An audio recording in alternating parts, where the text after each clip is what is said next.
La luna brilla con intensidad e ilumina las aguas negras del océano. Una niebla espesa lo cubre con un silencio siniestro. Un silencio que es interrumpido de pronto por el crujido de tablas de madera y el repiqueteo de las olas. A través de la niebla, ves la silueta de un barco viejo y grande. Su casco está oxidado y un frío extraño emana de él. Pero lo más inquietante es que no hay nadie en la cubierta. El barco navega sin tripulación. No se trata del mítico holandés errante, sino de un barco fantasma muy real. 2 de septiembre de 2019.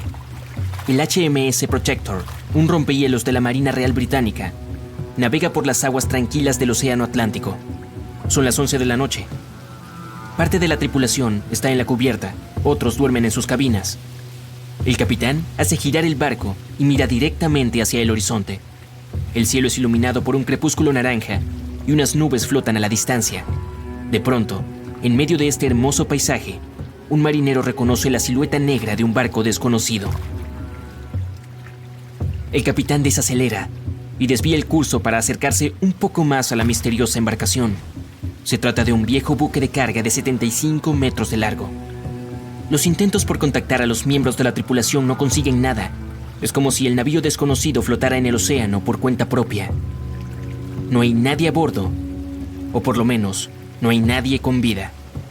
La cubierta del barco cruje al golpear las olas.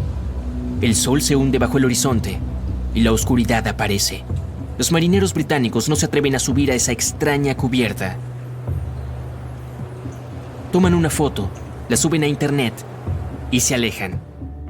Muchos usuarios de internet asumirán que el Protector encontró un verdadero barco fantasma. 5 meses después, nos encontramos en la aldea de Ballycotton, en el condado de Cork, Irlanda. Un residente sale temprano de su casa para correr. Música en los auriculares, aire fresco y un recorrido espléndido, las condiciones ideales para un buen entrenamiento.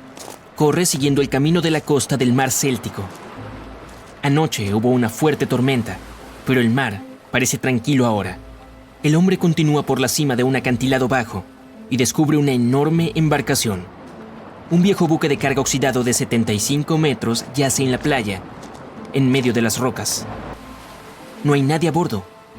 El barco parece llevar años enteros allí, pero el residente está seguro de que no estaba ahí ayer.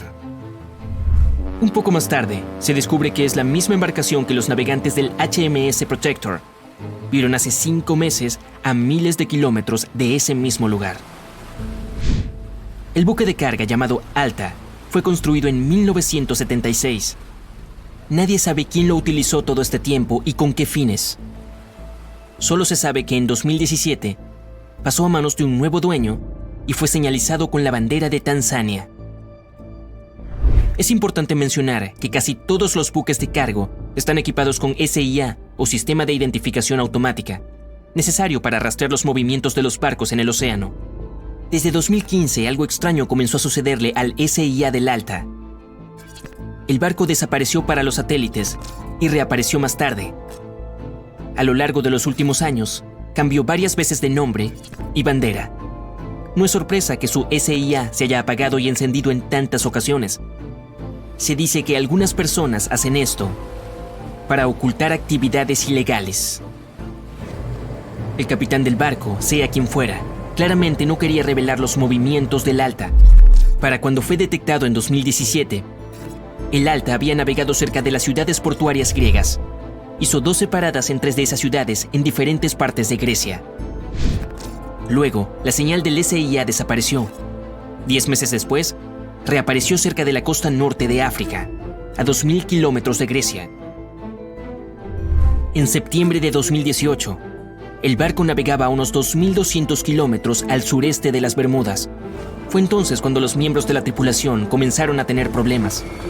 Había 10 personas a bordo del Alta. El 19 de septiembre, el motor del barco se descompuso en medio del océano Atlántico. La costa más cercana se encontraba a una gran distancia. El barco perdió el rumbo. Los días pasaron, pero la tripulación no lograba repararlo. Los suministros de comida escaseaban. La tripulación comenzó a entrar en pánico e intentaban contactar a alguien. La situación empeoró cuando se descubrió que un fuerte huracán se acercaba al lugar donde el Alta se había descompuesto. la tripulación se comunicó con la Guardia Costera de los Estados Unidos. El 2 de octubre, un helicóptero partió en dirección al buque y les dejó comida y agua. Con eso debía bastar para que la tripulación sobreviviera varios días. Una semana después, un bote de rescate navegó unos 2.400 kilómetros para dar con el Alta y ayudar a los marineros varados. Poco después del inicio del huracán, los rescatistas estadounidenses tuvieron éxito. Toda la tripulación fue llevada a Puerto Rico. El Alta permaneció a la deriva en el océano. Poco después, otro barco llegó y lo remolcó hacia la costa de Guyana. Fue entonces cuando algo salió mal, otra vez. El barco fue secuestrado. ¿Quién lo hizo y por qué? Todavía es un misterio. Pero después, por alguna razón desconocida, los responsables decidieron abandonarlo a su suerte en medio del océano. Durante casi un año, la ubicación del barco no pudo ser rastreada. Después, en septiembre de 2019, la Marina Real Británica lo encontró. Se desconoce cómo fue que el Alta logró cubrir la distancia del Atlántico y terminar en la costa de Irlanda. Se inició una investigación en este último país. Es necesario identificar al dueño del buque y hallar a alguien responsable para que lo remolque. Pero desde entonces no han encontrado a nadie. En una ocasión, una persona desconocida llamó a las autoridades irlandesas y dijo ser el dueño del Alta, pero no ofreció ningún tipo de evidencia. Se encontraron varios barriles de petróleo a bordo. Para desmantelar el barco, las autoridades tendrán que gastar unos 10 millones de euros. Los residentes locales también están molestos con el naufragio. El metal corroído es malo para el medio ambiente. Y unos chicos ya han subido a bordo. Publicaron un video en internet desde el interior del buque abandonado. El destino del Alta continúa sin resolverse. Aún permanece ahí. Ese barco navegó solo 2 años por el océano. En cambio, imagina si otra embarcación hiciera lo mismo durante 38 años. En todo ese tiempo, nadie logró capturarla y las personas aún siguen buscándola. Ese barco se llama SS Beichimo. Se trata de un buque mercante propiedad de una empresa comercial canadiense. En 1931, el barco quedó atascado en el hielo cerca de la costa de Alaska. Una fuerte tormenta de nieve se desató. La tripulación esperó una semana antes de que se terminara, pero solo empeoró. Un día, el clima mejoró un poco y una parte del grupo fue evacuada a la ciudad más cercana. El resto, junto con el capitán, instaló un campamento cerca del barco. La tormenta volvió a estallar y no se detuvo por un buen tiempo. Era tan intensa que el capitán no podía ver lo que había a más de 1 metro de distancia. Por fin, cuando la tormenta pasó, el capitán descubrió que el navío simplemente había desaparecido. Supuso que el Beichimo se había hundido durante la tormenta. Una semana después, se le vio deambulando cerca del lugar donde se había perdido. El casco estaba tan dañado que no era seguro navegar en él. Así que el capitán decidió abandonarlo. Sin embargo, este no se hundió. Pasó 38 años a la deriva, recorriendo distintos puntos de la costa de Alaska. Más de una vez, las personas subieron a bordo, incluyendo a unos residentes nativos de Alaska y un grupo de investigadores. Los intentos de salvarlo del mar terminaron en fracasos. Las operaciones de rescate fueron saboteadas por el hielo a la deriva y el mal clima. La última vez que se le vio fue en 1969. El barco estaba congelado y bloqueado por el hielo. En 2006, el gobierno creó un proyecto especial para hallar al Beichimo. Sin embargo, en todos estos años, sigue sin aparecer. Su paradero es un misterio. Es probable que por fin haya encontrado la paz y que ahora descanse en el fondo del mar de Chukotka. A principios del siglo XX, en algún lugar de la costa de África Occidental, un buque de vapor alemán abandonaba el puerto. De repente, el tiempo empeoró. El barco entró en una espesa niebla y terminó encallado en un banco de arena cercano a la costa. Por suerte nadie resultó herido e incluso pudieron salvar su preciada carga, pero el barco quedó atrapado en la arena para siempre. Y no estaba solo. Casi toda la costa occidental de Namibia se llama Costa de los Esqueletos. Si el nombre suena aterrador, es porque lo es. Esta línea de playa de 1570 kilómetros de largo es uno de los lugares más peligrosos de la Tierra. Las tribus bosquimanas creen que su deidad suprema hizo esta tierra cuando estaba enfadada. Los portugueses fueron los primeros europeos que pisaron Namibia en el siglo XV, y por supuesto, tampoco les gustó la costa de los esqueletos. Los exploradores portugueses pensaban que en esta tierra estaban las puertas del inframundo. Aquí es donde el desierto del Namib se encuentra con el océano Atlántico. Puede que sea peligroso, pero también es precioso, y además está declarado Patrimonio de la Humanidad por la UNESCO. Si la costa de los esqueletos tuviera un director de relaciones públicas, renunciaría al cargo el primer día de trabajo. La zona no es precisamente apta para turistas, debido a su geografía y su historia. Bajo la arena y las olas hay una corriente marina secreta que acecha a los navegantes desprevenidos. Se llama Corriente de Benguela. Fluye a lo largo de la costa de África. Esta parte del Atlántico es rica en vida marina, pero en la costa el ambiente es bastante poco amigable. El desierto del Namib tiene un clima muy árido y es una de las regiones más secas de la Tierra.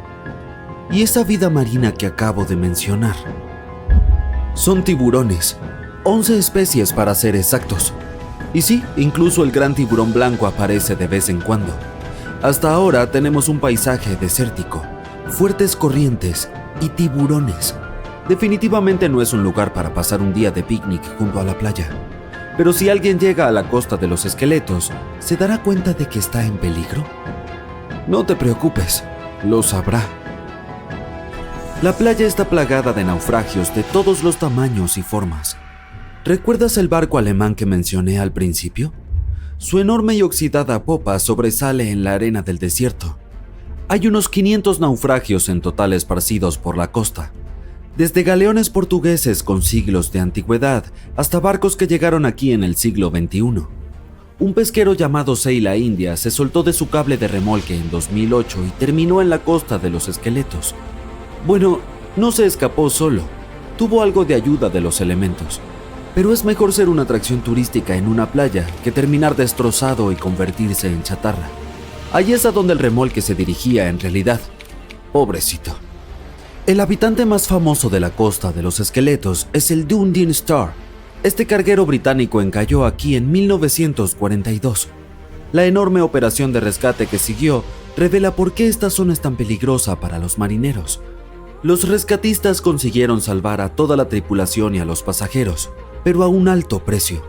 En el proceso se perdieron un avión y un remolcador. El último de los rescatistas tardó 2 meses en regresar a Ciudad del Cabo, Sudáfrica. ¿Por qué? Un vistazo al mapa de la región revela la razón. Existe un interminable mar amarillo, la arena. Aquí hay muy pocas carreteras, así que es difícil llegar a la costa de los esqueletos por tierra. También hay obstáculos legales. Se necesita un permiso especial para transitar por esta zona. Pero los esqueletos del nombre no solo se refieren a barcos, también representan huesos de animales. La mayoría pertenecían a ballenas y focas. Muchos animales se han adaptado a este hábitat, así que leones y hienas recorren las costas en busca de comida. Bueno, ahora también tenemos leones hambrientos, como si los tiburones no fueran suficientes. Otros animales con residencia temporal en la costa de los esqueletos son elefantes, guepardos, leopardos y jirafas. En 1971 las autoridades namibias crearon aquí un parque nacional. Pero salvo por los surfistas que buscan un subidón de adrenalina, no recibe muchos visitantes. Se entiende por qué. El desierto del Namib es el más antiguo del mundo y tampoco es muy turístico. Quienes viajen a la región deben llevar protector solar y una chaqueta de invierno. Una combinación extraña, ¿verdad? Bueno, no tanto si se piensa que durante el día las temperaturas se disparan por encima de los 45 grados centígrados. Por la noche, la temperatura del aire desciende por debajo del punto de congelación, es decir, 0 grados. Menuda montaña rusa climática. Y ese no es el peligro final. Sí, hay más. ¿Recuerdas cómo se perdió aquel barco alemán en la espesa niebla? No fue un hecho aislado. Debido al clima de la región, la niebla aparece con frecuencia. Los marineros deberían taparse los oídos, pero esta niebla es buena para la fauna. Es su única fuente de agua en el desierto del Namib. Los reptiles y mamíferos se han adaptado a este duro clima y utilizan la menor cantidad de agua posible. Arenas movedizas, niebla espesa, fuertes corrientes, leones y tiburones. No es lo que se suele poner en los folletos turísticos. Pero la Costa de los Esqueletos no es la única playa del planeta en la que no querrías pasar tus vacaciones. Te llevaré a Cape Tribulation, en Australia. La zona abarca unos 48 kilómetros cuadrados en el noroeste del continente, pero no es seca como la Costa de los Esqueletos. Forma parte de la selva tropical de Daintree. Aquí es la selva y no el desierto la que se encuentra con el océano. La playa de Cape Tribulation parece sacada de una postal, pero las apariencias engañan. ¿Australia? ¿Otra vez tiburones? No, aquí te esperan cocodrilos si decides darte un chapuzón en el mar. Son cocodrilos de agua salada, a los que se llama saltis. Es un bonito apodo para un reptil tan peligroso. Pero no están solos. La fauna parece tener un problema con los visitantes. De octubre a junio, las aguas que rodean Cape Tribulation se llenan de medusas de caja, también llamadas avispas de mar. Su veneno afecta al sistema cardiovascular humano. Si un nadador es tocado por una medusa, no tendrá tiempo de llegar a tierra para pedir socorro. El vinagre ayuda a neutralizar la picadura, por lo que conviene llevar una botella de repuesto en el equipaje. Los cocodrilos y las medusas suenan peligrosos, pero hay otro animal del que debes cuidarte. Se trata del jabalí.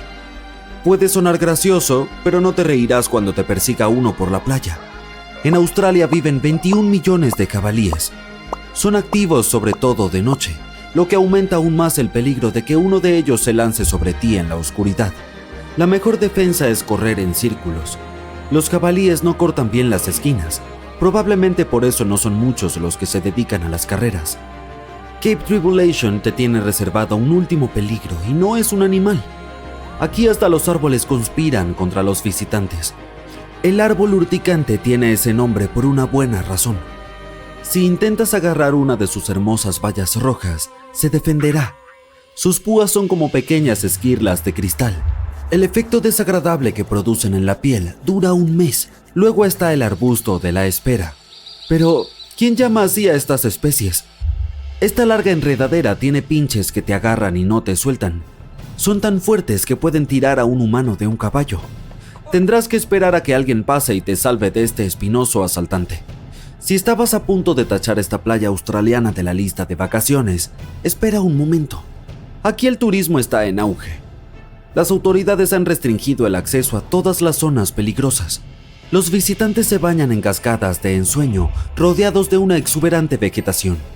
Incluso hay cuerdas para columpiarse. Esta sí que es una playa en la que uno puede relajarse. Hay un barco a la deriva en algún lugar del océano sin tripulación. La última vez que alguien lo vio fue hace más de 50 años. Su historia recuerda a la del holandés errante, una embarcación destinada a navegar eternamente y a traer desgracia a quien la vea en el mar. O al menos eso dice la leyenda. Pero a diferencia del holandés errante, el SS Baichimo fue definitivamente real. Este fue construido para una compañía alemana en Hamburgo y comenzó como un barco de carga común. Comenzó a comerciar suministros entre Hamburgo y Suecia en el mar Báltico a partir de 1914. Tenía un potente motor de vapor y un casco hecho de acero. Unos años después pasó a ser propiedad británica. Luego, en los años 20, una compañía canadiense lo compró por alrededor de $18,000, una cantidad de dinero enorme en aquel entonces. El nuevo propietario, la compañía de la bahía de Hudson, utilizó activamente el barco durante varios años. Frecuentemente lo enviaban en viajes desde su puerto base en Escocia hacia Siberia, Alaska, el Yukón y los territorios del noroeste. También navegaba por el Canal de Panamá e incluso por el Canal de Suez, llevando a bordo pieles de animales para la venta. A veces también transportaba pasajeros. Había completado 9 viajes exitosos antes de que esta racha de buena suerte llegara a su fin. A partir de la década de 1930, el SS Baichimo comenzó a tener problemas con el hielo y las tormentas. Cuando quedó atrapado por primera vez en el hielo en octubre de 1931, algunos de los tripulantes lograron escapar hacia Alaska. 15 de los 22 marineros decidieron quedarse con su barco e intentar salvarlo. Llevaban a bordo pieles y otras cargas valiosas valoradas en aproximadamente $58,000. La empresa les envió suministros para sobrevivir el invierno. Establecieron un campamento cerca del barco con escotillas, lonas y otros materiales y descargaron la carga. A fines de noviembre, una ventisca azotó la zona y parecía que se había llevado el barco consigo. La plataforma de hielo había resistido, pero la embarcación se había soltado. Algunos miembros de la tripulación estaban seguros de que había naufragado, pero poco después escucharon a uno de los lugareños que había avistado su barco a unos 72 kilómetros de su campamento. La tripulación siguió adelante con sus vidas y el barco comenzó su viaje como un buque fugitivo. La gente avistaba el SS Baichimo aproximadamente una vez al año hasta 1969. Por lo general era visto cerca de la costa de Alaska. Un hombre que iba hacia Nome con su trineo de perros, prospectores, exploradores y cazadores de tesoros, todos afirmaron haber visto el SS Baichimo. Alguien intentó abordarlo y llevarlo al puerto, pero terminó varado en él durante días debido al terrible clima. Otros tuvieron más suerte y lograron llevarse un bote ballenero, algunos muebles y otros objetos valiosos del barco. Aquellos que se acercaron a él vieron que estaba dañado y le faltaba la hélice. Aún así se mantuvo a flote sin tripulación durante al menos 38 años y se convirtió en el barco fantasma que más tiempo ha navegado en la historia. En 2006, las autoridades de Alaska iniciaron un proyecto para resolver el misterio del barco fantasma del Ártico y finalmente encontrar al SS Baichimo, ya fuera sobre o bajo el agua. Sin embargo, hasta ahora no se ha tenido éxito. El SS Baichimo sigue siendo uno de los aproximadamente 4.000 barcos que han desaparecido frente a las costas de Alaska. Si la leyenda del siglo XVII no miente, este barco fantasma podría estar navegando en algún lugar junto al holandés errante. Esta embarcación, también llamada holandés volador, pertenecía a la Compañía Neerlandesa de las Indias Orientales. Su capitán logró hacer lo imposible para esa época y navegó de los Países Bajos a Indonesia en solo 3 meses. Decían que volaba sobre el mar y algunas lenguas maliciosas explicaban que había hecho un pacto con las fuerzas del mal para lograrlo. Una vez, cuando el barco navegaba de regreso a casa, su capitán y la tripulación desaparecieron sin dejar rastro. Hay muchas versiones sobre lo que les ocurrió. Una de las primeras dice que intentó entrar al puerto en el Cabo de Buena Esperanza. Se encontró con una terrible tormenta y se hundió, ya que no había capitán que pudiera salvarlo. Otra leyenda cuenta que el capitán se negó a obedecer a los cielos para dejar que el barco se hundiera durante la tormenta. Entonces una espantosa forma luminosa golpeó la embarcación y a la tripulación, y desde entonces fue condenada a vagar eternamente sin descanso. Muchos marineros han afirmado haber avistado al holandés errante. El duque de York, quien se convertiría en rey de Inglaterra, mencionó haberlo visto en aguas australianas. Justo después de avistar el barco, el hombre que lo vio primero cayó desde lo alto de un mástil y no sobrevivió. Hubo más encuentros con este barco legendario hasta mediados del siglo XX. Las embarcaciones casi colisionaban con él cuando el holandés aparecía de la nada. Los científicos tienen una explicación más lógica para este misterio: la Fata Morgana, que no debe confundirse con Hakuna Matata, por cierto.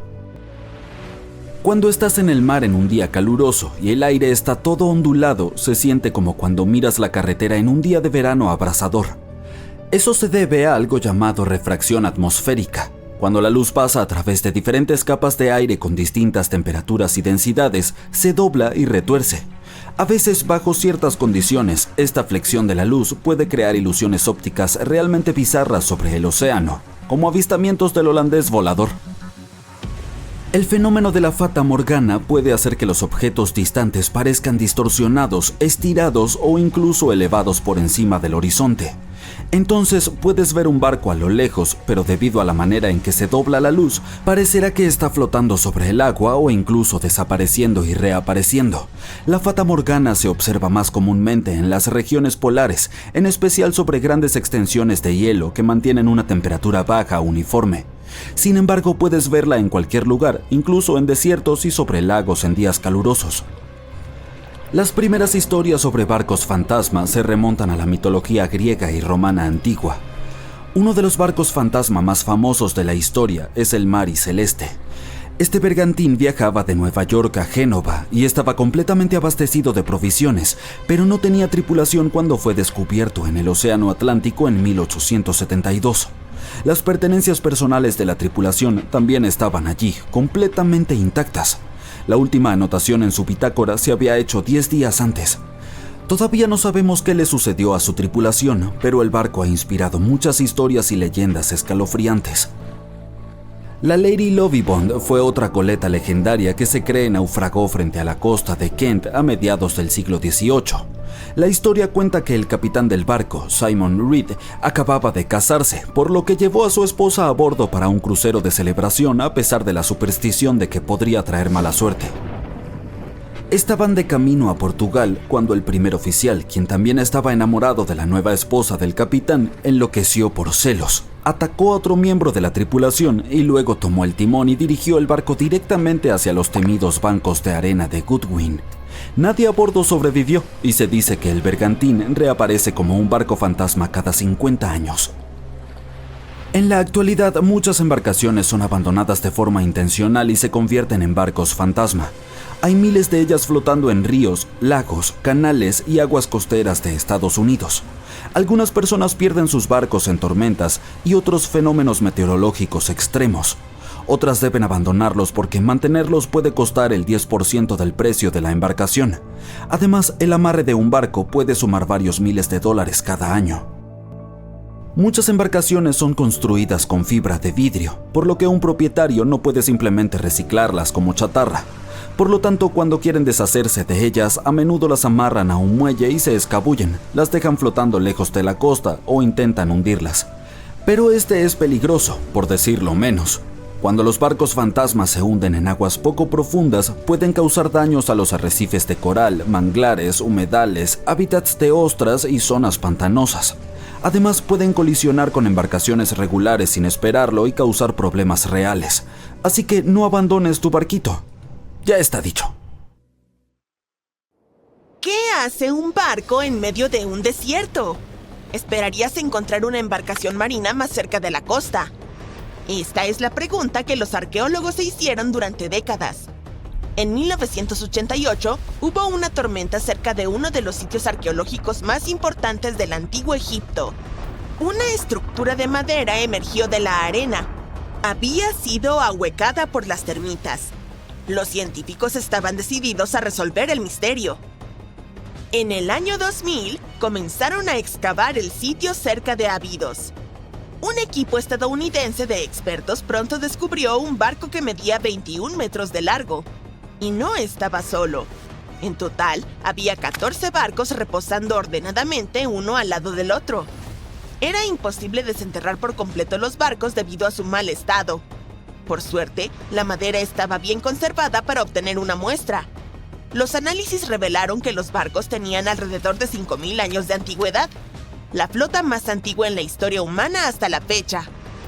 La época de su construcción precede a las pirámides de Giza por medio milenio. Cada barco de la flota reposaba en una bóveda que se adaptaba a sus dimensiones. La sala tenía 1/3 del tamaño de una cancha de tenis. Tenía muros de ladrillo de barro que presentaban más de 120 dibujos de barcos. Los antiguos egipcios los grabaron en paredes encaladas que estaban excelentemente conservadas. Los científicos han conocido estas misteriosas cámaras desde hace más de un siglo. Un arqueólogo británico, Arthur Wiggle, se topó con una estructura extraña al oeste del río Nilo. Su equipo logró vislumbrar las paredes interiores. Lamentablemente, una sección del techo colapsó, por lo que tuvieron que cancelar la exploración.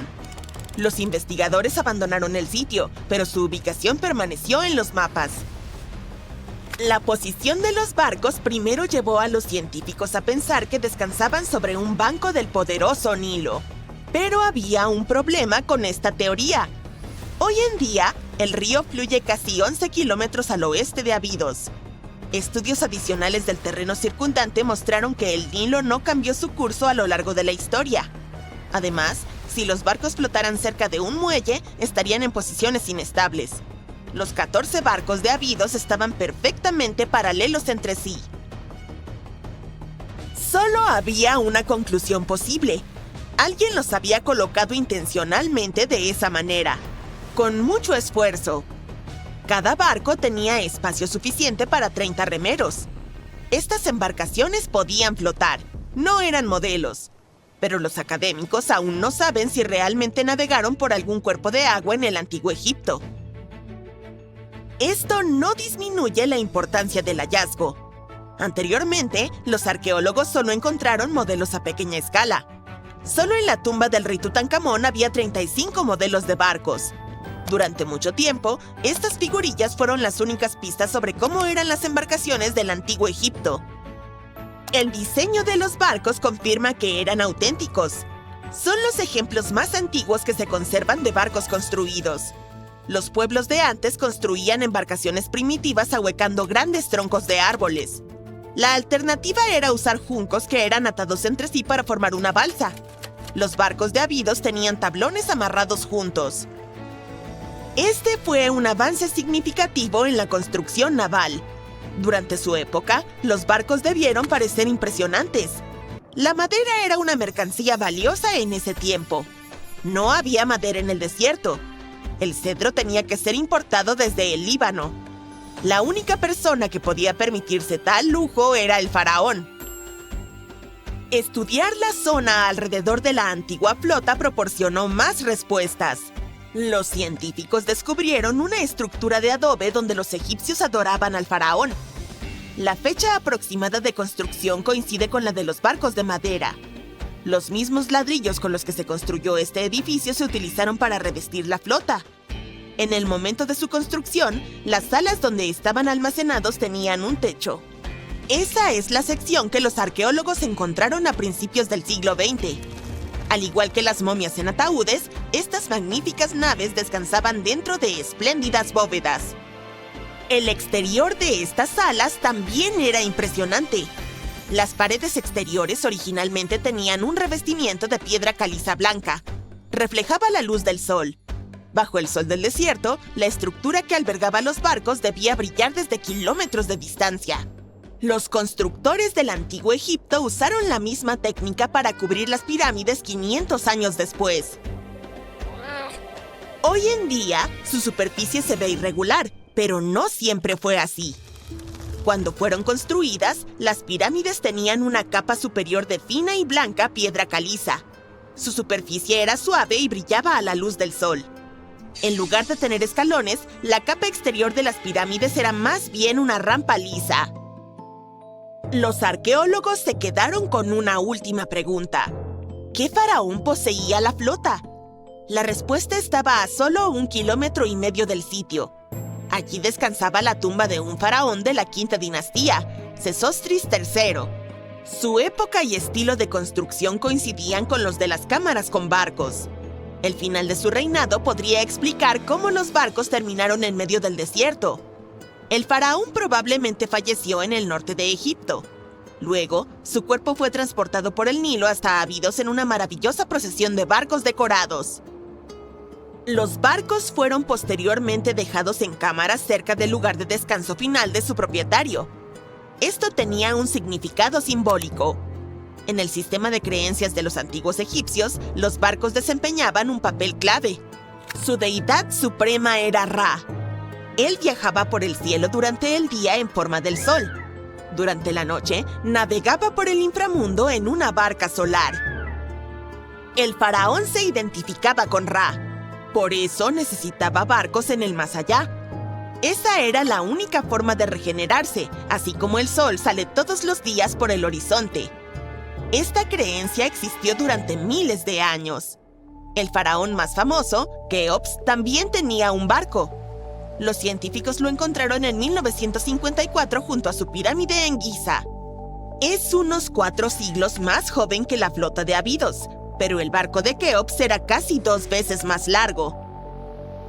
La Gran Pirámide de Giza y la tumba de Tutankamón son 2 de los hallazgos arqueológicos más famosos de Egipto.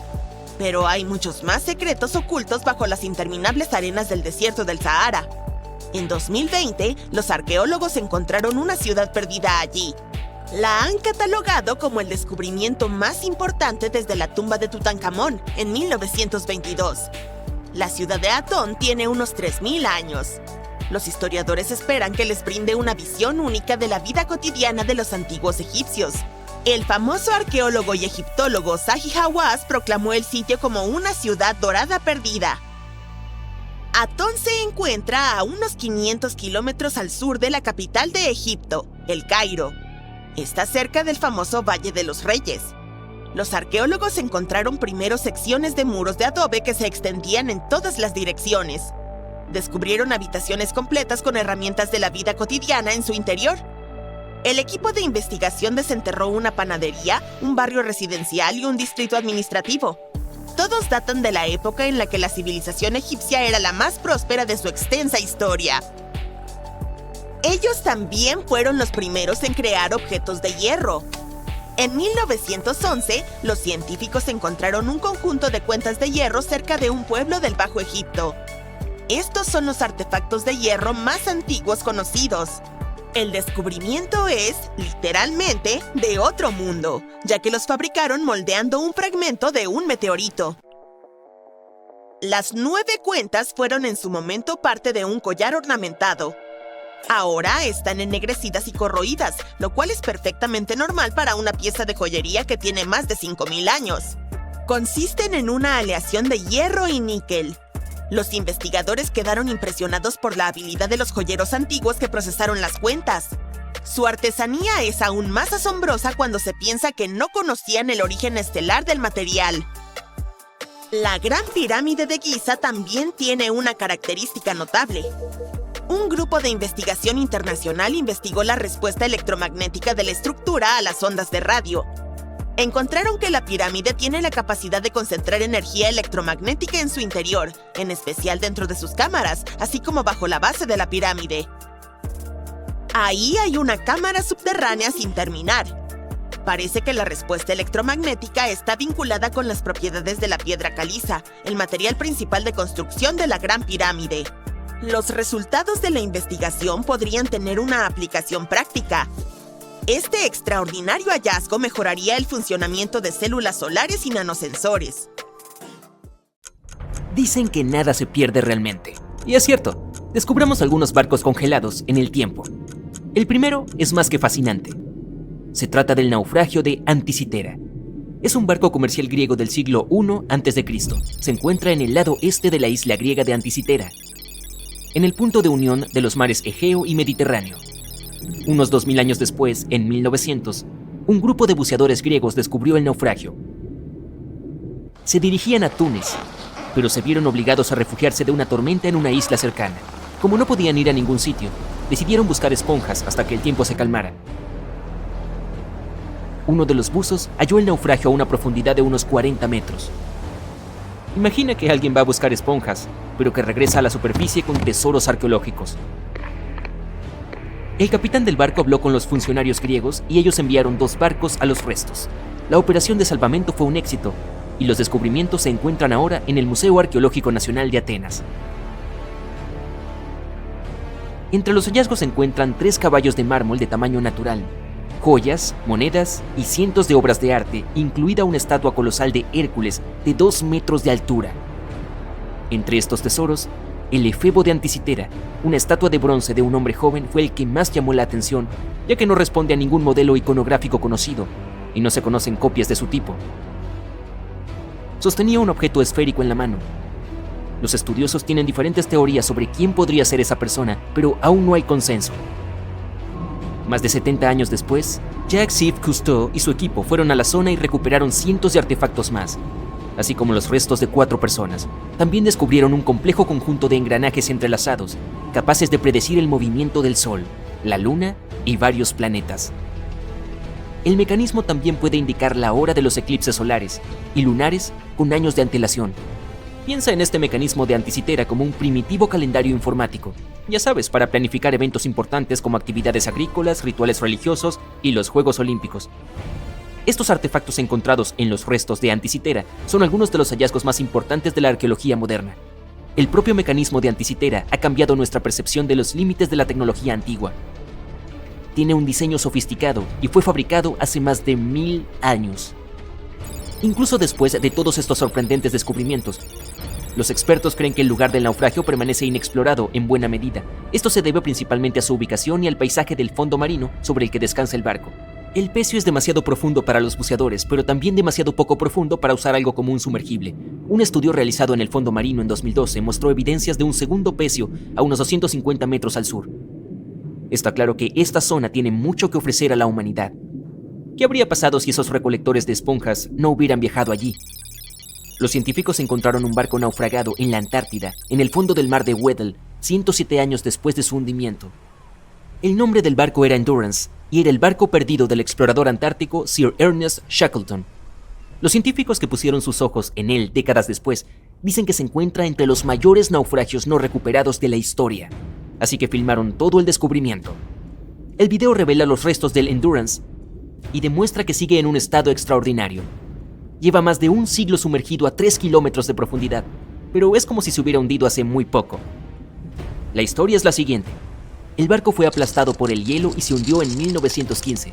Shackleton y sus compañeros tuvieron que escapar en pequeños botes salvavidas. A partir de entonces, todo era cuestión de supervivencia. Shackleton logró poner a su tripulación a salvo, pero el barco se hundió. Sí, es una historia impresionante, aunque ¿por qué los científicos aprecian tanto este barco? En primer lugar, la expedición imperial transantártica de Shackleton navegó para realizar la primera travesía terrestre de la Antártida. Sí, la tripulación quedó atrapada en el hielo, pero la intención era importante. En segundo lugar, se trata del propio desafío de hallar el naufragio. El mar de Weddell está casi siempre cubierto por un grueso hielo marino, el mismo que hizo que el Endurance se hundiera. Acercarse al lugar del presunto hundimiento es súper difícil y ni hablar de llevar a cabo la investigación. Los expertos del equipo de exposiciones modernas previeron el momento con la menor extensión del hielo marino antártico utilizando imágenes satelitales. Se dieron cuenta de que el clima estaba a su favor para iniciar una expedición. El Dr. John Shears dijo que han completado con éxito la búsqueda de naufragios más difícil del mundo luchando contra un hielo marino en constante cambio, ventiscas y temperaturas que descienden a menos 18 grados Celsius. Si estas condiciones son las favorables, no puedo imaginar las peores condiciones en la Antártida. Por último, mira esto, es madera. Está en muy buen estado y es posible leer el nombre del barco. Aún es visible.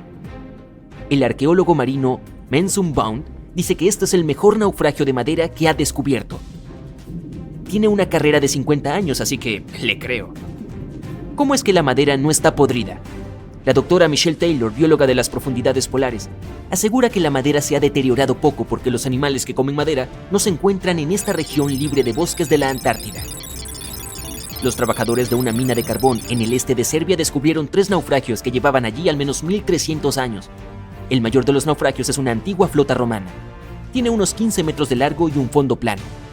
Se calcula que el barco podía llevar una tripulación de 30 a 35 personas. Y observando el casco se pueden ver las marcas de las reparaciones. Vaya, tuvo una larga carrera. Nos ofrece un panorama de la vida hace más de 1000 años. Las 2 embarcaciones más pequeñas, por otro lado, coinciden con las descripciones de barcos utilizados por grupos eslavos para atacar la frontera romana. Han sido descubiertas debajo del lodo y la arcilla en el lecho de un antiguo río. Al parecer, en aquellos tiempos había una base romana en un lugar llamado Viminacium.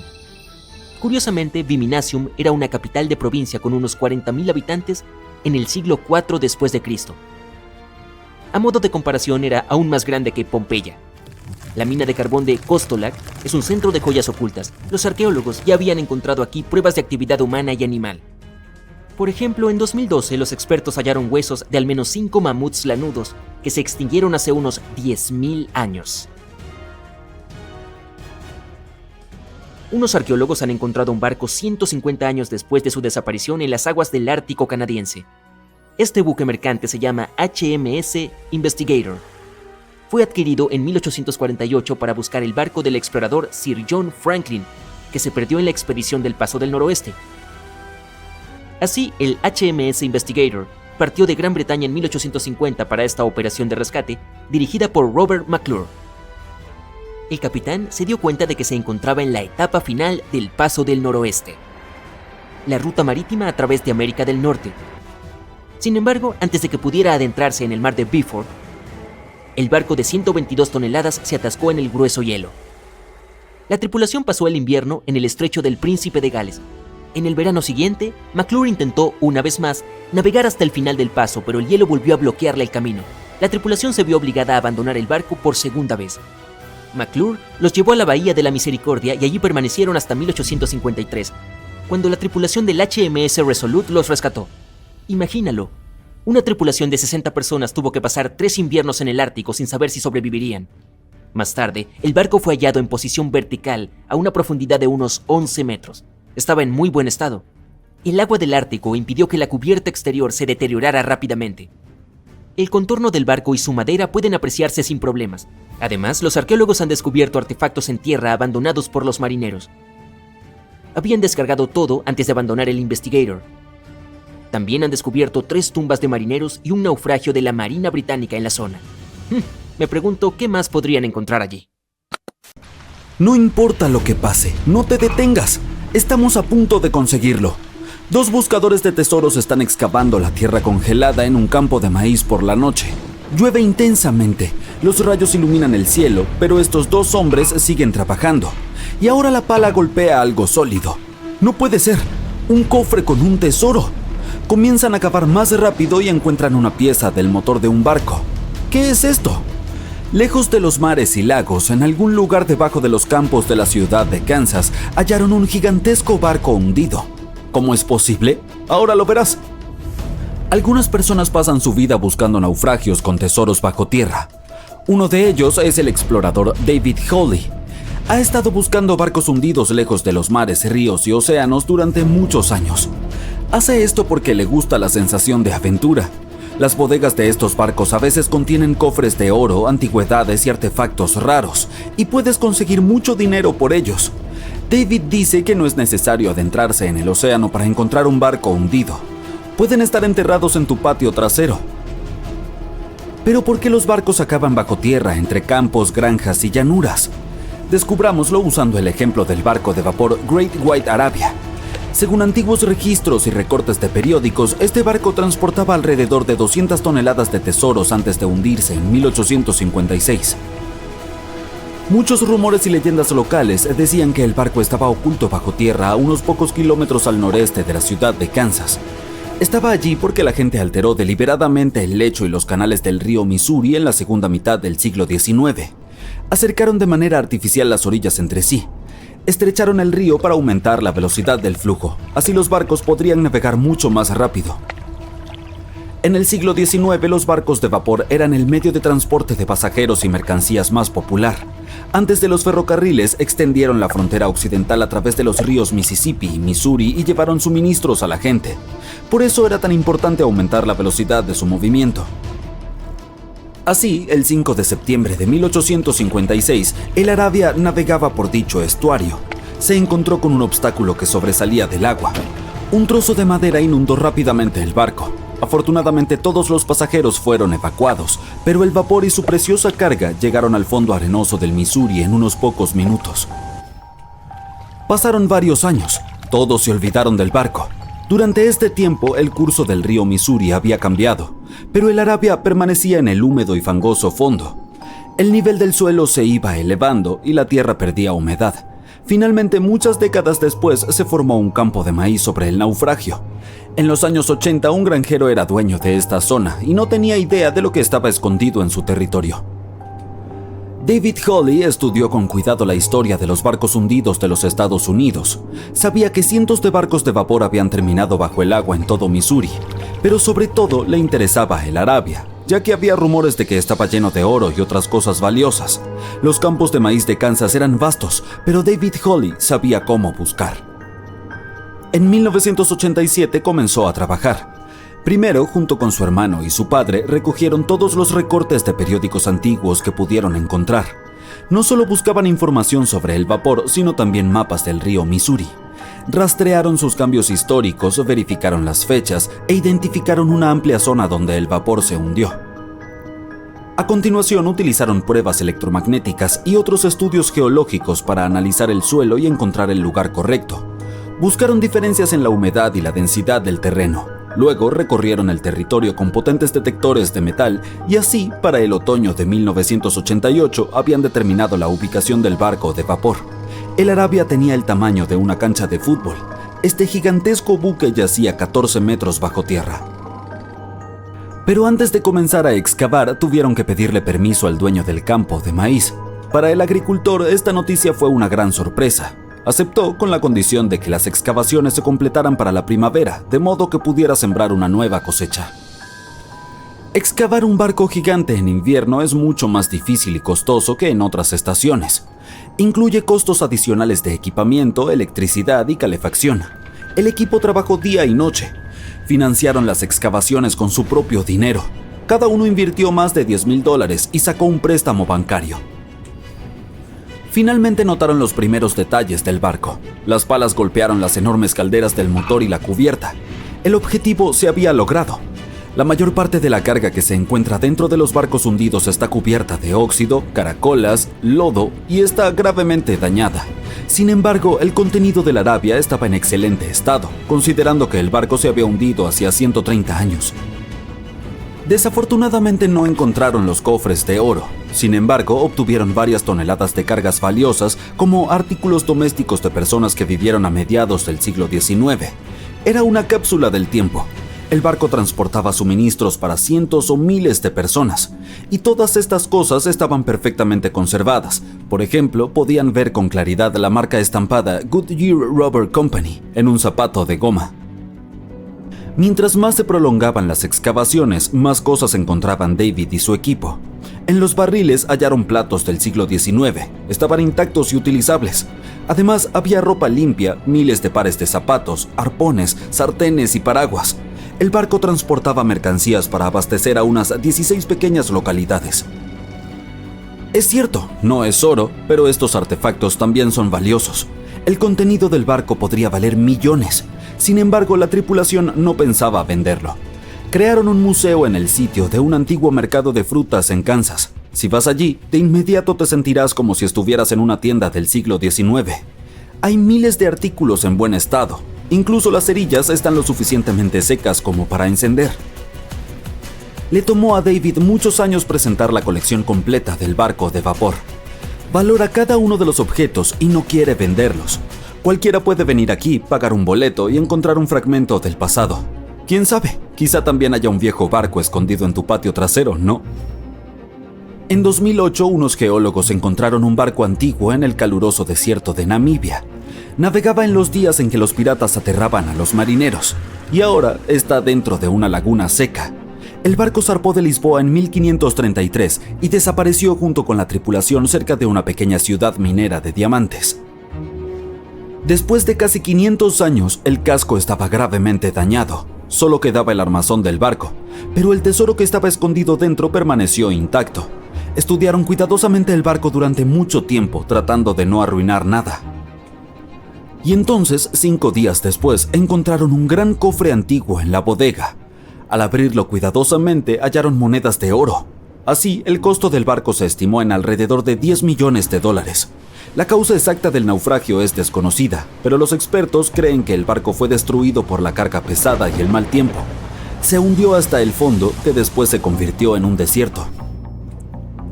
Algunos encuentran un avión en su patio trasero, otros un barco, y un hombre halló en su casa un pasaje a una antigua ciudad secreta.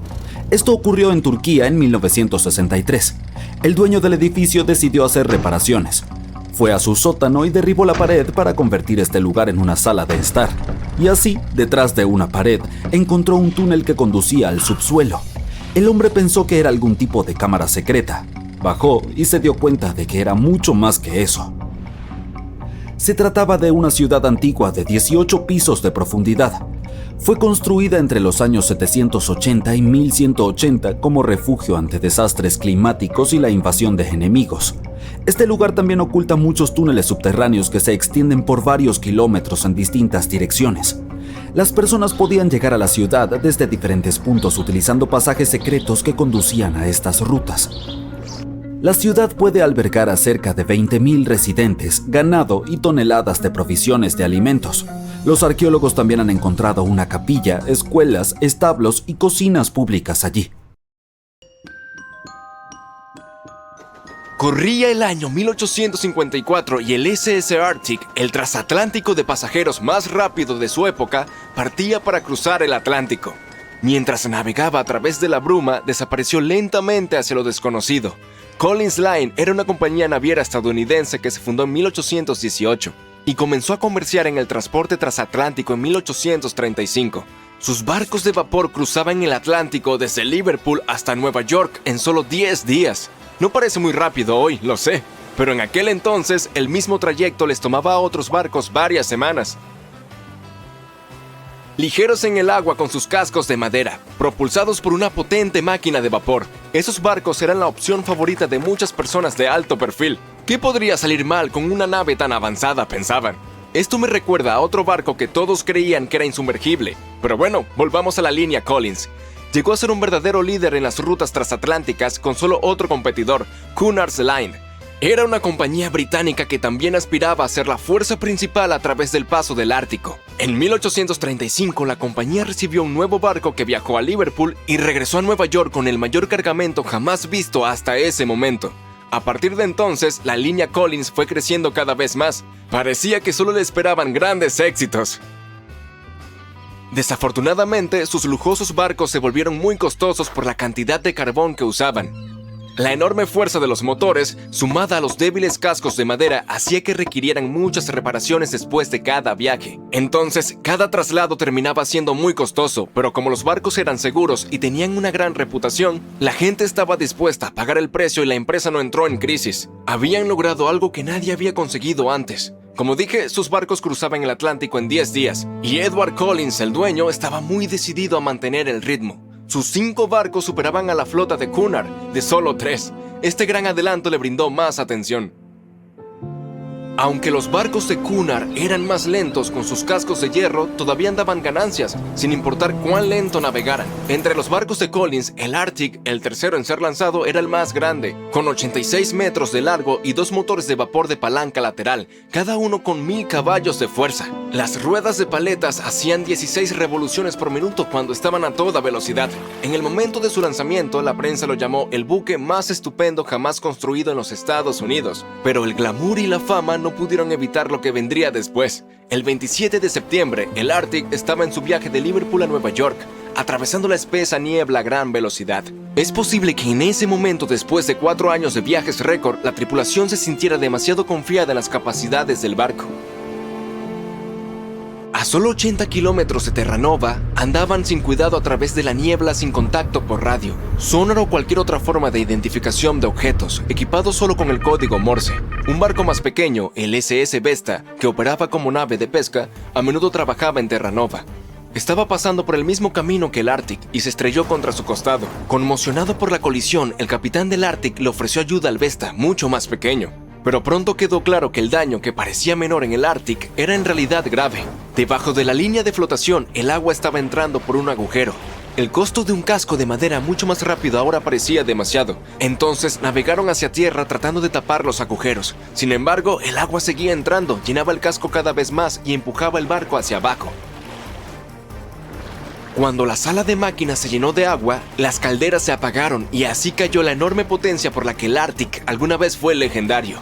El barco finalmente se detuvo por completo y la orden fue abandonarlo. Por aquel entonces, la ley marítima permitía que el Arctic llevara solo 6 botes salvavidas, capaces de salvar a solo 180 personas. La tripulación y algunos de los pasajeros lograron abrirse camino a bordo y ocuparon la mayoría de los asientos en esos botes. La situación se volvió muy tensa, todos se olvidaron de sus modales y no dejaron que las mujeres y los niños abordaran primero. El Arctic tardó 4 horas en hundirse. A bordo iban 150 tripulantes y 250 pasajeros. Aquellos que no pudieron encontrar un bote salvavidas hicieron un intento desesperado de construir sus propias balsas con partes del barco. 2 días después, solo 3 botes llegaron a la orilla. Los otros 3 nunca fueron encontrados. Lo creas o no, el grupo de rescate también salvó a algunas personas que habían estado aferradas a los escombros durante 2 días. A diferencia de la tripulación, el capitán se hundió con el Arctic, pero sorprendentemente sobrevivió. Es una de las 85 personas que lo lograron, de las 400 que estaban a bordo. Cuando llegó la noticia 2 semanas después, luego de la gran tristeza que causaron las pérdidas humanas, hubo una gran protesta por la poca seguridad. La prensa publicó una serie de exigencias para que hubieran más botes salvavidas, suficientes para cada persona a bordo de un barco. Pero esas solicitudes fueron ignoradas. Este descuido conduciría a más desastres en el futuro. Tener suficientes botes salvavidas recién entraría en la ley marítima unos 60 años después, luego del desastre del Titanic. La esposa y los 2 hijos de Edward Collins también estaban a bordo del barco y no regresaron. Él estaba desconsolado, pero no dejó de administrar su negocio. La línea Collins tenía una reputación que mantener, la más grande, la más rápida y la más lujosa del Atlántico.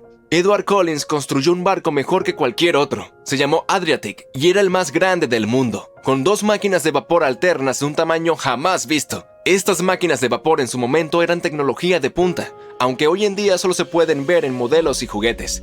Con la nueva incorporación de 2 mástiles, el Adriatic también podría navegar sin motores si fuera necesario. Afortunadamente, se sacaron algunas lecciones del desastre del Arctic. Pero antes de que se construyera su nuevo barco, el Adriatic, ocurrió otro desastre.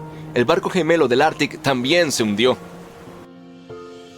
Se piensa que este segundo barco estaba corriendo una carrera con Cunard y chocó contra un iceberg en algún lugar durante el recorrido. Esta extraña competencia se cobró la vida de 141 personas. La desesperación de Collins, sumada a sus cascos débiles, llevaron a la compañía a la bancarrota en 1858. El Adriatic recién construido, que había costado más de $1 millón, solo había hecho un viaje, e incluso ese viaje fue considerado un desastre. El barco chocó con un remolcador. De todas maneras, logró terminar su viaje inaugural en un tiempo adecuado. Después de que la empresa quebró, tuvieron que vender el barco por solo $50,000.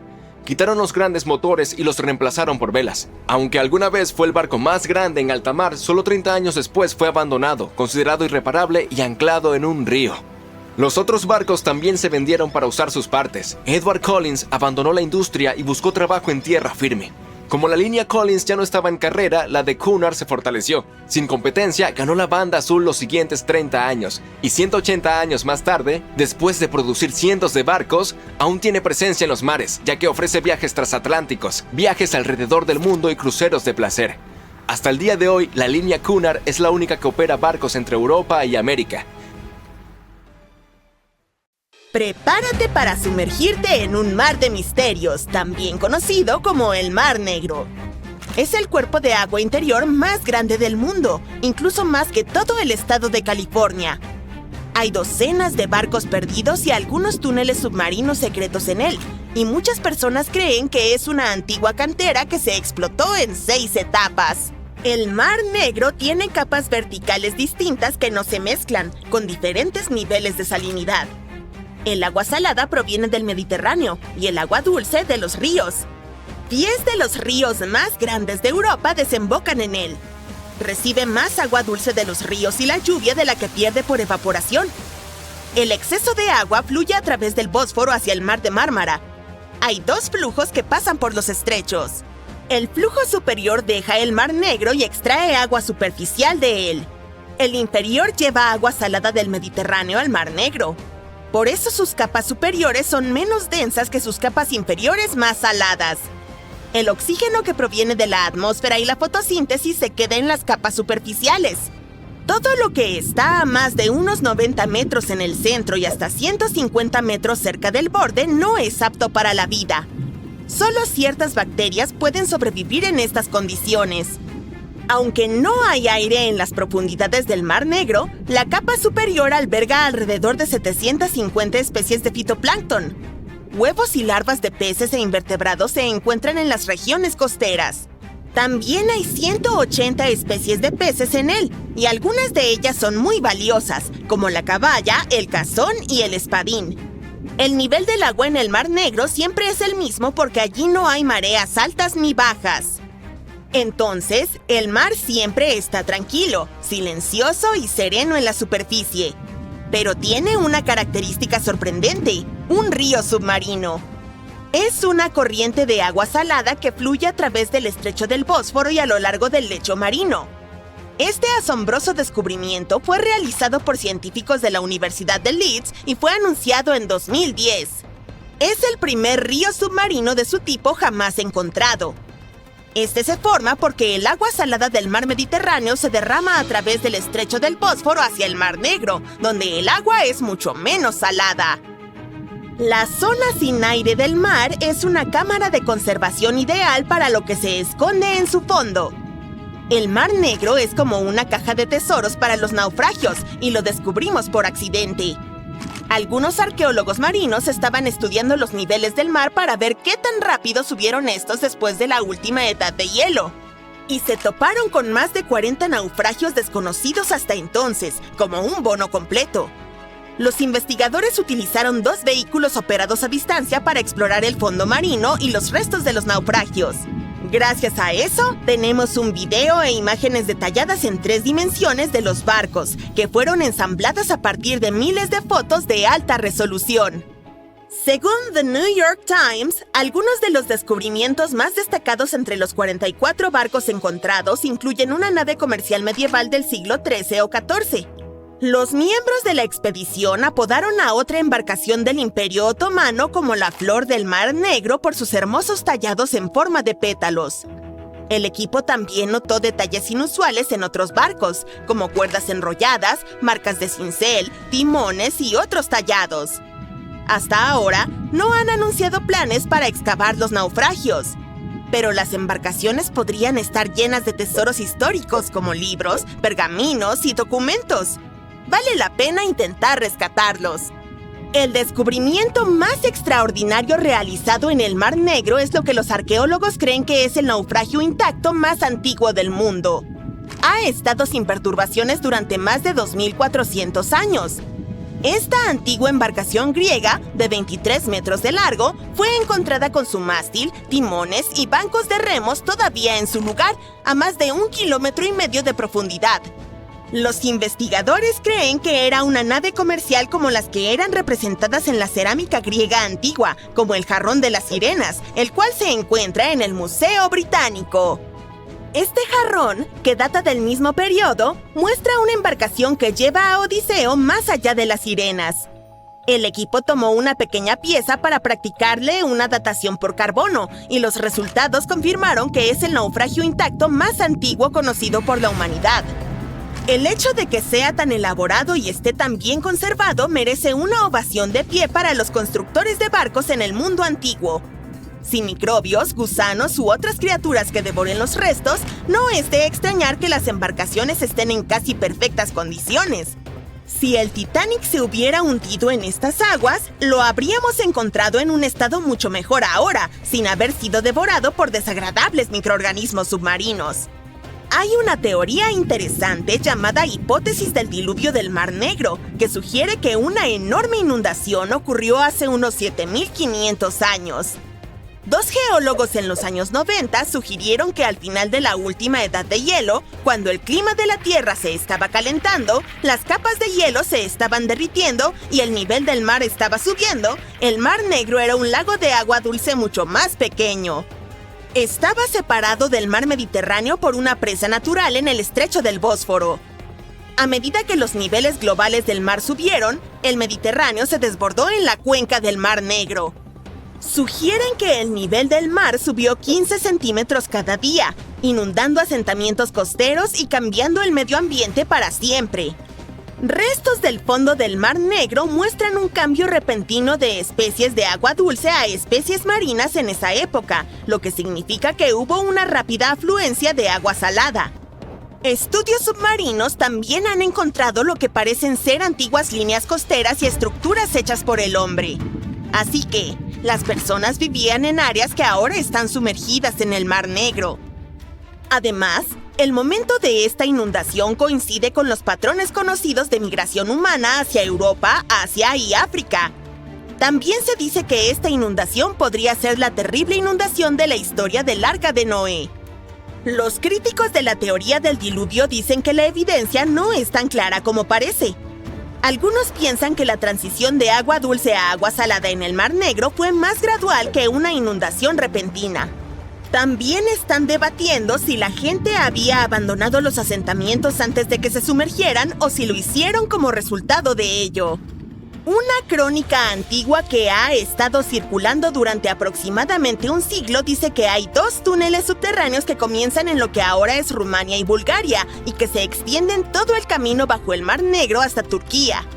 En su época, los campesinos usaban estos túneles para trasladar sus rebaños de ovejas al Imperio Otomano y a los países de la península de Asia Menor. ¿Quién los construyó y por qué están bajo el mar es un completo misterio?